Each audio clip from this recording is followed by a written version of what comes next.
색깔 있는 인터뷰 시작하겠습니다. 현직 검사장이 뇌물수수로 구속되는 초유의 사태가 벌어졌지요. 차관급인 진경준 검사장은 넥슨으로부터 비상장 주식 만주를 공짜로 받아서 무려 126억 원의 시세 차익을 얻은 것으로 전해지고 있습니다. 이뿐만이 아니죠. 고급 승용차 그리고 처남 회사의 일감 몰아주기 의혹 등으로 현재 구속된 상황인데요. 지금 진 검사장뿐만 아니라 바로 직전엔 홍만표 변호사의 법조 비리 사건이 있었습니다. 여러분 기억하시겠지만 또 최유정 변호사의 100억 수임료 사건도 있었습니다. 이른바 법조 비리 근절 대책은 정말 없는 걸까요? 정말 국민들에게 허탈감을 주는 이 법조 비리 사건들 오늘 좀 짚어보도록 하겠습니다. 국회 법제사법위원회 소속 더불어민주당 금태섭 의원을 전화로 연결해서 자세한 말씀 들어보도록 하겠습니다. 의원님 나와 계신가요? 예, 안녕하십니까. 네, 당선되시고 처음 인터뷰신 것 같아요. 예, 그 선거 기간 중에 와서 인터뷰해 주셔서 감사하게 생각하고 있습니다. 예, 축하드립니다. 정말 많이 늦었지만. 예. 예, 감사합니다. 예, 예, 저희가 오늘 심각한 얘기를 해야 돼서요. 바로 전환 모드로 하도록 하겠습니다. 예. 현직 검사장이 구속이 됐어요. 전직 검사신데요. 이 사건 어떻게 보십니까? 총론으로 우선 말씀을 좀 부탁드릴게요. 예, 일단 저도 검사 출신으로서 정말 부끄럽고 참담합니다. 이 예결위에서 제가 질의를 하면서 황교안 총리한테 질문을 했는데요. 네, 사실 황교안 총리도 검사 출신 아닙니까? 그렇습니다. 그래서 이제 이 사건에 대해서 물어보니까 감찰을 강화하고 또 이 비리가 있으면 엄정히 처벌하고 그런 말씀을 하시길래 네, 이게 처음이 아니지 않냐. 그렇죠. 지금 수십 년째 매번 반복되는 건데 네, 이쯤 됐으면 도대체 검찰이 매번 이렇게 비리를 일으키는 원인이 뭔지 좀 근본적인 문제에 대해서 성찰이 있어야 되지 않냐 하고 네, 저도 네. 말을 했는데 네, 그게 꼭 총리를 추궁하는 것이 아니라 우리 모두가 그렇게 생각을 해봐야 되지 않나 이렇게 생각을 합니다. 네, 검사장이면은 검찰에서는 정말 고위직이고 네, 막강한 권한을 행사하고 또 검찰 내부에서 능력이나 여러 가지 면을 인정받았다는 것인데요. 네, 네, 그런 분한테 이렇게 비리가 많고 또 그것을 처리하는 과정에서 네, 법무부가 초반에는 문제가 없다. 네.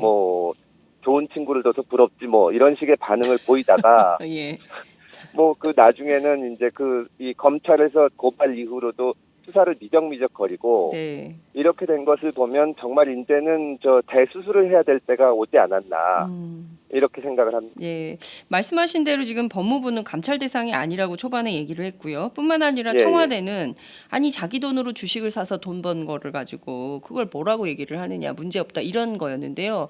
예. 처음에 그 진경준 주식 대박 사건이 처음 제기됐을 때 그때 감찰을 하거나 조사를 했다면 더 빠른 일 처리가 가능했을 텐데 결국에는 그 위에 우병우 수석이 있어서 그랬던 거 아니냐 이런 의혹도 지금 제기가 되고 있는 상황입니다. 요 점은 좀 어떻게 보시는지요? 우병우 수석 특정인인지는 모르겠지만 네, 어쨌거나 검사장으로 승진하기 위해서는 민정수석의 검증을 거쳐야 됩니다. 네, 근데 지금 그 민정수석이 말씀하신 대로 우병우 수석이고 네, 저희가 정권의 실세라고 다 알려져 있지 않습니까? 네, 그러니까 이게 진경준 검사장이 주식을 투자해서 이번에 있었던 일들이 전부 검사장 승진 전에 있었던 일이거든요. 그렇습니다. 그러면 이게 청와대에서 민정수석실에서 검증을 제대로 못하지 않았냐. 당연히 이 비판으로 이어지게 되기 때문에 네, 그래서 법무부가 초기에 감찰을 망설인 거 아닌가. 그런 의혹은 충분히 제기될 수 있다고 생각을 합니다. 그렇군요. 예, 그리고 사실 좀 이 말씀을 꼭 드리고 싶은데요. 네네, 제가 처음 검사가 됐을 때 네, 아버지를 비롯해서 주변에서 공무원은 주식 투자하는 게 아니다. 그 말씀을 들었습니다. 그때 주식 투자할 생각도 없고 그냥 웃고 넘겼는데 네, 예전에 이게 굉장히 오랫동안 전해 내려오는 어떤 직업 윤리 같은 거거든요. 네네, 공직자, 특히 고위공직자는 주식 투자를 하는 것이 부적절합니다. 왜냐하면 직무상 다른 사람에 비해서 많은 정보를 알 수도 있고 일반인에 비해서 네, 그렇죠. 또 일반인들이 그렇게 생각을 하기 때문에 네, 그런 기회가 있더라도 회피를 해야 됩니다. 이게 또 일반 검사라면 모르지만 네, 이 검찰 내에서 검사장을 승진시킬 사람에게 있어서는 네, 이 고도의 윤리적인 기준을 적용해야 되는데 네, 청와대나 법무부에서 자기 돈으로 투자해서 돈 번 건데 뭐가 문제냐 이렇게 얘기했다는 것은 아니 일반인이 솔직히 말해서 그러니까 그 진경준 검사장이 뭐 넥슨에서 지금 받았다고 알려져 있지만 네. 한 4억 정도를 처음에 투자했다고 그렇죠. 얘기가 있었는데 예. 그렇게 한 번 투자해서 100억을 번다는 거는 상상하기 어려운 일 아니겠습니까? 저도 좀 하고 싶네요. 4억 투자. 예. 그러면 당연히 예. 이게 그 직무상 얻은 어떤 정보를 그렇습니다. 이용했는지 예. 혹은 그렇지 않다고 하더라도 국민들이 보기에는 당연히 의혹이 제기될 수 있는데 예. 그거를 조사도 해보지 않고 만연히 뭐 자기가 투자해서 번 거라고만 그냥 하는 것은 좀 문제가 있다고 봅니다. 네, 지금 뭐 전반적으로 짚어봐야 될 문제가 한두 가지가 아닌데요. 우선 지금 네. 뭐 여러 가지 비리 혐의가 나왔어요. 그 중에서 그 제일 심각한 혐의는 뭘 뭐 우열을 가리기 어려운 수준이지만 그 중에서 제일 심각한 문제는 어떤 거라고 보세요? 예, 뭐 우열을 가리기 힘든 혐의기는 한데요. 네. 지금 금품 수수는 어느 정도 명확하게 예. 드러났는데 예. 그 대가성 문제에 대해서는 아직 규명이 되지는 않은 것 같습니다. 예. 근데 이제 그 예를 들어서 한진그룹에 관한 내사와 관련해서 지금 네. 금품을 받은 거로 돼 있는데 그렇죠. 이것이 그 뇌물을 받은 것 자체가 물론 뇌물을 받았다면 그것은 크게 처벌을 받아야 하겠지만 네. 그로 인해서 어떤 그 검사의 직무에 영향을 끼쳤다면 네. 예를 들어서 수사를 덜 하거나 네. 뭐 내사 종결을 할 사안이 아닌데 종결을 했거나 네. 이런 부분은 더 큰 문제가 될 수 있고 네. 네. 그래서 이 부분은 끝까지 진상을 규명해야 될 겁니다. 네, 지금 그 이제라도 예. 한진그룹 조영호 회장의 탈세 사건 다시 수사해야 된다 이런 주장이 나오는데요. 이 점은 좀 어떻게 보세요? 언론 보도에 따르면 검찰 내부에서는 그 내사 종결 사건은 적정히 처리됐다 이런 얘기가 나왔다고 보도가 그러니까요. 됐는데요. 예. 그러나 지금 초기에 진경준 검사장 사건에 대해서 법무부에서 얘기한 것을 보면 네. 그런 출처도 불분명한 평가를 믿을 수는 없고 그 사건도 다시 정밀하게 한번 봐야 된다고 생각을 합니다. 네, 그렇군요. 네. 지금 그 진경준 검사장 구속으로 더 파문이 좀 일파만파 커지고 있는 점이 있는데요. 바로 예. 우병우 수석과 관련된 거예요. 그러니까 지금 오늘 아침 조간 보도에 나온 얘기를 좀 종합을 해보면 예. 우병우, 진경준 10층, 11층 쓰면서 2인조로 움직였다. 무슨 2인조? 우병우 홍만표. 예, 우병우 홍만표. 예. 예. 무슨 저 2인조 강도도 아니고 2인조로 이렇게 움직여서 여러 가지로 활동을 했다는 건데요. 이게 보면 우병우, 진경준, 홍만표 이 다 이게 엮여진 하나의 덩어리 아닌가 이렇게 인식이 좀 되기도 합니다. 결과적으로는 이제 법조비리라는 것이 다 이게 뭐 학연, 지연 뭐 이런 걸로 연결돼서 벌어지는 측면도 있는 건데요. 하나하나 좀 들여다 보면 우선 그 우병우 수석의 경우에 본인은 문제가 없다라고 해명을 했지만 이 넥슨으로부터 어찌됐든 그 넥슨이 손해를 보면서까지 우병우 수석의 처가의 부동산을 사줬다면 이 자체로도 좀 문제 제기를 해볼 필요는 있는 거 아닐까요? 예, 그런 문제를 당연히 제기할 수가 있고요. 네. 지금 어제 보도가 되거나 보도 내용들을 보니까 중개업자의 말은 나와 있습니다. 네. 뭐 문제가 없다 이런 식으로 얘기를 했는데 네. 넥슨 측에서 왜 그 거액을 들여서 그렇죠. 강남에 부동산을 매입을 했는지 예. 특히 오늘 보도에 의하면 대출까지 받았다고 하는데 그렇죠. 예. 거기에 대해서 일단 명확한 입장 표명이 있어야 될 겁니다. 네. 뭐 4억을 매입하려고 했다든가. 네. 근데 그러면 왜 안 했거나 예. 그 중개업자의 말을 보면 이제 그 부동산을 매입하려고 했는데 자금이 부족해서 넥슨에 얘기했더니 이제 자금을 대줬다는 예. 얘기도 있고 뭐 넥슨 쪽에서 먼저 얘기했다는 얘기도 있는데 네. 넥슨이 왜 그걸 샀으며 왜 팔았는지 예. 그걸 먼저 입장을 밝히고 네네. 거기에 대해서 문제가 없나. 네. 지금 우병우 수석은 넥슨의 김정주 회장과 전혀 알지 못하고 네. 뭐 그 거래도 개입을 안 했다고 하고 있는데 예. 그렇다면은 넥슨 측에서도 입장을 안 밝힐 이유가 없거든요. 이 소유주가 그 우병우 수석의 가족이라는 걸 자체가 뭐 거래에 영향이 없었고 네. 무슨 이유로 그 거래를 했다 이게 명확하게 나와야 되는데 네. 아직까지 안 나와서 네네. 그 부분은 좀 더 됩니다. 네, 지금 그 넥슨 재팬의 경우에는 이 부동산 매매를 반대했다는 거고 서울 사옥을 저 판교 사옥을 짓고 있는데 굳이 서울 사옥이 또 필요했겠냐 뭐 이런 지적도 좀 나오고 있는데요. 이 자체로 예. 이게 수사가 제대로 되겠나? 왜냐하면 청와대 민정수석과 관련된 거기 때문에 특검이나 이런 게 필요한 대목은 아니냐 이런 지적도 좀 나오는데요. 그 점은 좀 어떻게 보세요? 제가 그 법사위에서 질의하면서도 얘기를 했는데요. 네. 사실 지금 특검 법안은 만들어져 있거든요. 음흠. 특검을 도입하려면은 두 가지 중에 하나가 되면 됩니다. 여야가 합의하거나 네. 혹은 그 법무부 장관이 판단하기에 이건 이해관계 충돌이 있어서 특검을 도입하는 것이 적절하다고 판단하면 할 수 있습니다. 네. 어느 쪽이 됐건 좀 해야 되지 않나. 음흠. 검찰이 이제 그 진경준 검사장 경우에는 현직 검사장이고 네. 또 우병우 수석 같은 경우에도 검찰 출신이고 네. 이러면 수사를 제대로 하기 어렵고 네. 또 설사 열심히 한다고 하더라도 그 의혹을 해명하는데 사람들이 이제 믿질 않지 않습니까? 그렇죠. 그러면 제3의 기관에서 수사를 해야 되지 않나. 저는 특검을 도입하든지 안 되면 경찰에 맡기든지. 네? 경찰이요? 경찰에 맡기든지. 예, 이 사건을 네. 검찰에서 수사하는 것은 적절치 않다고 봅니다. 왜냐하면 현직 검사장 제 식구 감싸기 할 가능성이 있기 때문에 그렇게 보시는 건가요? 예, 그리고 사람들이 그런 인식을 하니까요. 그렇죠. 네. 지금 제기된 그러니까 뭐 100억, 130억, 뭐 1,300억 막 이렇게 국민들 입장에서는 감히 상상할 수 없는 금액의 액수들이 막 이렇게 튀어나오고 있는 건데요. 예, 예. 이번에 이제 진경준 검사장의 경우에는 이금로 특임 검사팀이 기소 전에 재산을 몰수하거나 추징보전 청구를 하는 법적 절차를 마련 중에 있다 이런 말을 했습니다. 예, 예. 관련해서 뭐 국회로 좀 요구한 것도 있습니까? 아직까지는 제가 알기로는 뭐 온 게 없고 네. 지금 있는 법안 가지고도 뭐 영장이 그 발부돼서 구속됐을 정도니까 네. 범죄 수익으로 본다면 보전할 수 있을 것이고 나중에 그것이 확정이 되면 몰수도 가능할 것이라고 봅니다. 그렇군요. 앞서 이제 그 주식 투자 관련해서 직업윤리 말씀해 주셨는데요. 현재 예. 검찰 내부에서 이런 얘기도 나오는 것 같습니다. 주식 관련 부서에서 소속된 검사들은 아예 주식 투자를 차단하는 이런 방안도 제도로 만들어야 된다 이런 주장도 있는데요. 현실화될 가능성이 있다고 보십니까? 실효성이 있나요? 어떻게 보세요? 내규로는 만들어질 텐데 그건 어떻게 보면 당연한 겁니다. 이게 그 금융조사부 같은 데서는 이 주가 조작 사범 이런 사람들을 수사를 많이 하는데 네. 그러다 보면 온갖 정보들이 떠돌아다니고 그게 워낙 큰 돈이 움직이는 것이기 때문에 네. 검사나 수사관이나 유혹을 받기도 쉽습니다.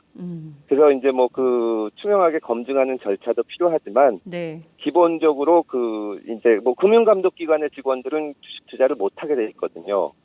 그러면 사후적으로 수사를 하는 기관에서도 그걸 못 하게 하는 것이 맞고 또 실제로 검사라면 네. 안 하는 게 맞습니다. 예. 안 하는 게 맞는데 특히 금융조사부 같은 데 근무를 하면은 네. 그건 주식 투자하는 것 자체가 좀 문제라고 생각을 합니다. 네. 이게 뭐 이제 스스로 자정 노력을 해야 되지만 고위직 공무원이 이런 식으로 주식 대박을 터뜨려서 결국에는 이렇게 구속되는 상황까지 간 것은 이게 자정 능력이 없다는 얘기로도 좀 들리거든요.